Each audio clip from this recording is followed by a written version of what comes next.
Hello po mga ka-idol, isang magandang araw po sa ating lahat ulit mga ka-idol. Andito na naman po inyong Kuya Renz na nagbabalik ang isang OFW na ka-idol ninyo.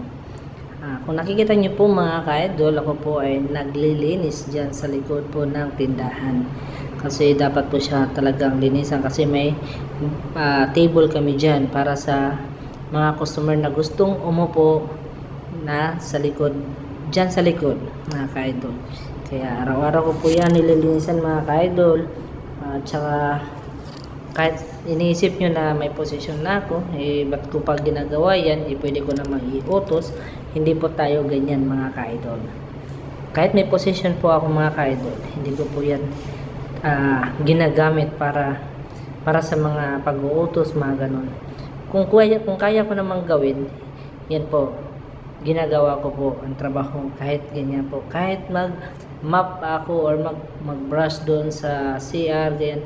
Pag ako po ay hindi busy mga ka-idol, yan, tinatrabaho ko po yan mga ka-idol. Hindi ko na po yan inutos. Pero kung busy naman po ako, yan, doon ako mag-uutos po sa mga kasama ko. Pero ganyan talaga ang buhay natin mga ka-idol kasi hindi naman lahat pwede natin iutos mga ka-idol. Pwede din natin gawin kahit may posisyon tayo mga ka-idol. At yun nga mga ka-idol, tapos na tayong magwalis dyan. At ngayon naman buhusan na naman natin ng tubig para maging fresh at bagong paligo yung ating mga misa, upuan, at saka pati na rin po yung sahig mga ka-idol. Parang siya, bagong ligo, fresh na fresh. Ay charot! Ayan mga ka-idol, no? Ikuha natin. Hindi na talaga natin maiwasan dyan sa trabaho na magkaroon tayo ng may mga kasama tayo na minsan kahit anong bait na natin sa kanila ay parang tingin nila ay masama din tayo.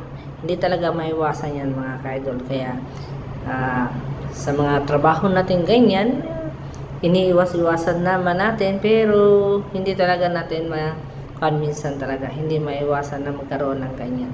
Kaya shoutout na lang po sa mga ganitong sitwasyon. Hindi ko naman sinasabi na sa lahat. Meron din naman talaga. Kaya wag niyo po akong i-bash mga ka-idol. Sa akin is pawang katotohanan lang. Parang real talk ba. Meron talaga mga kasama na sa harapan ay maganda. Pero pagka nasa likod ka, titirahin ka. Hindi mawawala yun mga ka-idol.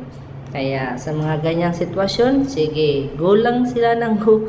Basta ako, magtatrabaho lang ako ng magtatrabaho para sa sarili ko.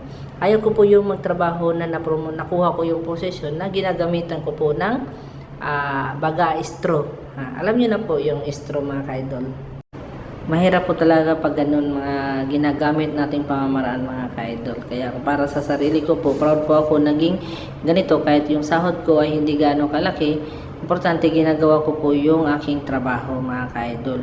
Pinapakita ko po sa lahat na kaya ko po na ganyan, di ba? Kaya ito po ay bigyan ng pagkakataon na umangat ng posisyon mga ka-idol. Para po sa lahat, para po sa mga nagtatrabaho, magsikap lang po kayo mga ka-idol at awa ng Diyos makikita din kayo ng mga bossing nyo na kaya nyo palang ganyan magtrabaho. Basta importante lumaban po kayo ng patas. Huwag nyo pong gawin sa ganung pamamaraan na hindi maganda. Kaya po mga ka-idol, kung nagustuhan nyo po yung konting ganitong payo ko, ay sana i-like at share nyo po yung aking video. At ako po ay magpapaalam muna mga ka-idol. Hanggang sa muli.